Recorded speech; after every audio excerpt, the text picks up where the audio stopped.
Hi everyone, I am Elle McNicoll here for my World Book Day video. I am the author of A Kind of Spark, Show Us Who You Are, Shoe Done It in the Very Merry Murder Club, and my new book, Like a Charm. And this is the one I'll probably be talking about the most on World Book Day this year. Like a Charm is my brand new book. It's about a girl called Ramia who's from Edinburgh, and one day she meets a mysterious stranger who gives her a book that her grandfather left for her and says, you have the power to see magical creatures that other people cannot see. So she sees vampires in the library, she sees trolls in the pub, she sees fairies in the street, and she sees a very old ancient enemy that is hunting the hidden folk of Edinburgh, and it's up to her to help. So that's Like a Charm. It's magical, and Ramia is also dyspraxic. Like me, it's a learning difficulty, and I'll talk about that in a bit. But first of all, I want to talk about World Book Day. I have my Blue Peter badge on as part of World Book Day. Now I have to, you know, last World Book Day I was on TV getting my Blue Peter badge, so I have to honour it today. Happy World Book Day. Whether you know my books or not, World Book Day is so important, and it's fun to dress up, don't get me wrong, I love dressing up, and I also have, so as you can maybe see, in Like a Charm, Ramia wears a beret. She has about 10 different berets in the book actually, and I know a lot of you are going to be wearing berets on World Book Day in honour of Ramia, and I am too. I'm going to be wearing my little beret as well with a nice little veil. But so that's a very easy World Book Day costume actually. If you're out of ideas, Ramia has a beret on in every scene, so it's very easy. It's a very lovely kind of hat. So yes, I get a lot of questions about that, about dressing up as one of my characters for World Book Day, and I thoroughly recommend Ramia. She wears a beret, or perhaps even Briar and Shoe Done It likes to wear little hats and jackets because she lives in snowy places. So there's lots of options, but what I was going to say is World Book Day is not just about dressing up, although dressing up is fun. It is first and foremost about reading. The joy of reading, reading for pleasure. I do not believe in guilty pleasures when it comes to reading. I don't believe in age ranges. I don't think you're too old to read that, you're too young to read that. I think reading for pleasure is so important. Whether you are reading a chapter book, like a Charm, or listening to an audiobook, we have audiobooks of A Kind of Spark, or reading Kindle. We're hoping to have Show Us Who You Are and Like a Charm on Kindle soon. So, you know, those are all ways of reading. Listening to a story is good. Graphic novels, manga, comics, there's lots of ways to enjoy stories. Choose your own adventure. Maybe you like picture books. It doesn't matter. As long as you're reading, that's what's important. Reading, if I could go back, I mean, I was a voracious reader when I was young. When I was the age of my readers, you know, sort of 11, 12, 10, 11, 12, I was a voracious reader. I loved to read, and that's because I had a teacher that read to us, and he read to us stories for pleasure. He read to us horror stories and spooky tales and thrillers, and that's what made us love reading, was his enthusiasm for reading. So I've always been a voracious reader, and now as I'm an adult, I realise how much reading has helped me. I couldn't be a writer if I wasn't a reader. You can't really be an author unless you like to read or like to enjoy stories. And I also wouldn't have the vocabulary that I do. I wouldn't have the knowledge of the world that I do. I have travelled, which is a privilege, but before I was able to travel, before I was able to afford to travel because of being an author, books were my windows. They were the way I got to explore the world. So I look at how much books have helped me, not just in my career, but in my life as well, in learning about all kinds of places and experiencing different things and empathizing with people I haven't met yet. It's enormously beneficial. So not only is reading fun and something that you should do for pleasure, but it's also a muscle. It's a muscle that you train, and that muscle makes you stand a little bit taller. It makes you walk a little easier. It can really change the way you live your life. And it is a muscle, and I don't like everything that I read. Sometimes I pick up a book and I think, this is really hard, and it's hard because I'm not enjoying it. And sometimes I give it a go, and then I think, this isn't for me, and I put it down, and I come back to it. You know, there's a book that I love by an author called Holly Black, who's really great, and I started the book, and I don't know what it was. It was like there was a fog coming over me. I just couldn't connect with the book. Put it down. I picked it up a year later. I read it in one night. That's, you know, sometimes it's just about your state of mind, in which case if you're not connecting with the book, you go, not for now, you put it down, you come back to it later. So that's my World Book Day message, is read for pleasure. Doesn't matter what you're reading. Grab yourself a book, hug it to you close, enjoy that book, tell everyone why you love it, listen to what other people are reading. So that's my World Book Day message, is read for pleasure, and remember that reading is so good for you. And I know that when grown-ups say something's good for you, like broccoli or Brussels sprouts, you kind of think, oh no. But I, as someone who hate those things and still do not eat them as an adult, reading is awesome and I love it. And it's fun and it makes me feel good every time I finish a book, and it's really, really great. So that's my World Book Day message. Then I want to read a little tiny bit of Like a Charm for you, and then I'm going to ask? I'm not going to ask any questions because that would be weird. I can't talk to you through this screen.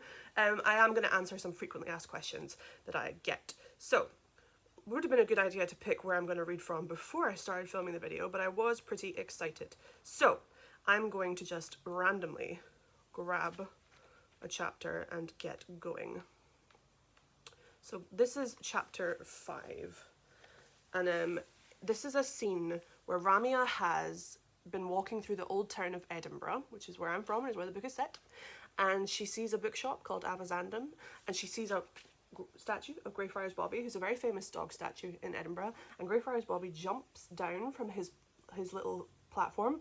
He jumps down, even though he's made of brass and bronze and he's not real. He jumps down and he walks into this bookshop, and Rami has followed him, and she's met a mysterious stranger. So, chapter 5, Glamour. I step away from the desk, away from the empty book. I back up against the door, needing to feel it behind me, needing to know that I can grab the handle and run at any moment. The mysterious stranger is watching me steadily, the same way the occupational therapist watched me after telling me that I had dyspraxia. Learning difficulties and magic seem equally mysterious to me. To know that I might have both in me is too much to think about right at this moment. Magic isn't real, I breathe. That's what Sir Arthur Conan Doyle said when I told him, the stranger says reflectively.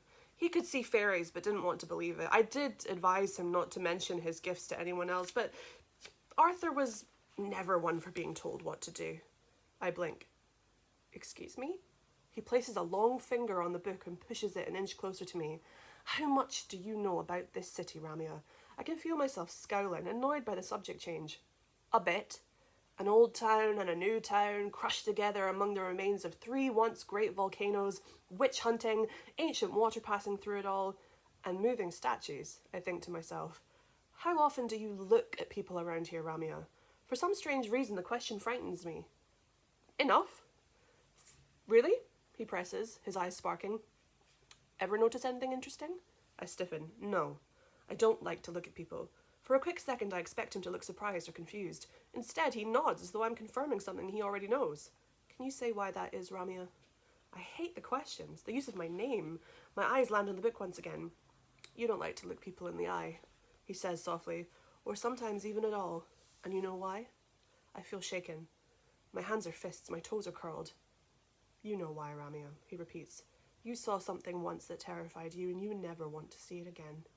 My head throbs. I want to press something cold against my forehead to distract all my nerve endings from the pain.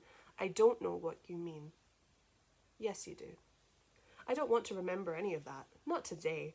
Not any day, but especially not today. He opens the book and taps the first page. Look again. Look harder. So, there's some magical, mysterious power Ramia has, and she's about to understand it for the very first time. So that's a tiny extract from Like a Charm, which I'm so glad the readers I'm meeting in visits at the moment and people I'm talking to are loving Like a Charm, which is so great. I'm really, really happy because I'm writing the sequel, and it would be a little bit scary if you were writing the sequel to a book that people didn't enjoy, but I'm really glad readers are enjoying it. So, what am I doing in World Book Week? Because today is Sunday, the Sunday before World Book Week, Sunday the 27th of February? I lose track of dates. Anyway, tomorrow I'm going to be in, oh gosh, right. Am I going to say this correctly? Oundle or Oundle or Undle. It's spelled O-U-N-D-L-E. It's near Peterborough. That's where I'm going to be tomorrow, and I'm really, really excited for everyone I'm going to get to meet there. Then on Tuesday, I'm going to be in Orpington at a school with a librarian who's a good friend of mine, and I'm excited about that. Wednesday's a writing day, and then I'm going to go see Cyrano on screen. Cyrano, based on the incredible Cyrano de Bergerac.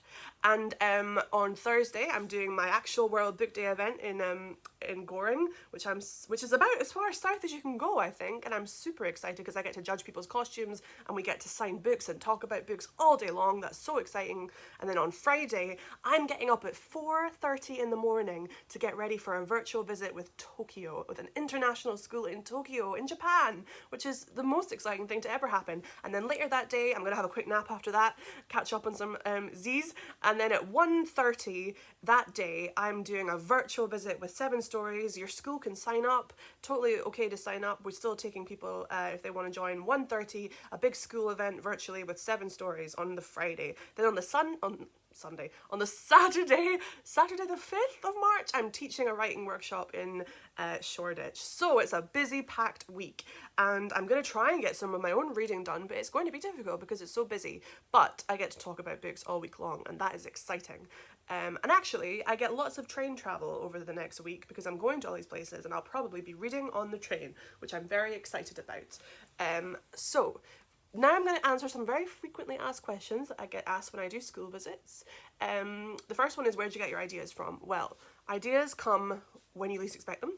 And the best thing I find is to just constantly keep a notebook and write down observations. So I always write down things that I notice. I don't need to analyse them necessarily. I don't need to explain why I'm writing them down. I just write them down, a bit like a spy. You keep a notebook and you keep your little spy observations in your notebook. And so I'll be on a bus and I'll see maybe a mum and a baby, and I'll write down, mum and baby on bus, mum looks tired, baby is cheerful. Or maybe I'll be in the street and I see someone feeding the birds and I think, person is alone feeding birds, seems happy. So you just write down as many observations as you can, and after a while you'll have pages and pages and pages of observations, and you'll find a story can come out of any of them, or a character can come out of any of them. I also write down names that I like, so if I'm ever at your school and I tell you that I like your name, there's a good chance I'm stealing it. Then ideas can just come naturally, but that's a good way of kind of generating ideas if you're having trouble coming up with them. But reading lots of books helps keep that imagination going. Your imagination is like a car, and reading is the petrol that goes in the car. So that's important. Reading is important. Very, very important. What else is important? Stories in general. So like I said, audiobooks, podcasts, good films, television, theatre, reading plays. I read a lot of plays, and that really helps. I love Tony Kushner. I love Tennessee Williams. They really help as well. Then the next question I often get is, how long does it take to publish a book? A Kind of Spark took 4 months. Show Us Who You Are took 9. Like a Charm took 10. This one took the longest, and actually I think the sequel is going to take even longer. So it really does depend on the book. And then the third question I get is, did I always want to be an author? Yes, I did. I always wanted to be an author. As soon as I knew that books existed, my own World Book Day, we didn't dress up in those days. We used to do book reports, but I would bring in a book report, and I just was so jealous of people that got to write books. So it's a dream that I get to do this as a job.